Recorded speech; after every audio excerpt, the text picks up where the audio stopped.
کلا این ساختار بچینگه. ببین این نوار توزین،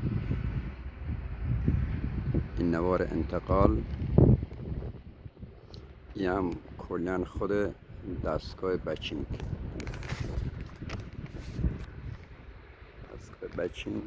بچینگ بین کنترل.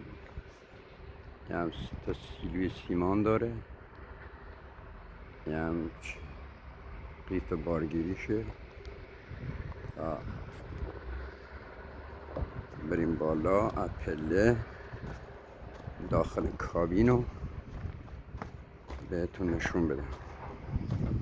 دستگاه حافظه PLC داره،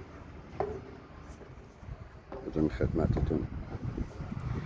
کلا تمام سیستمش اتوماتیکه.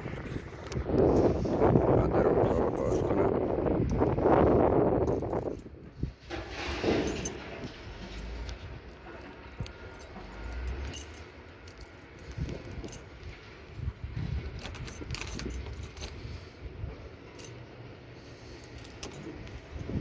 حالا کلید در اتاق ندارم.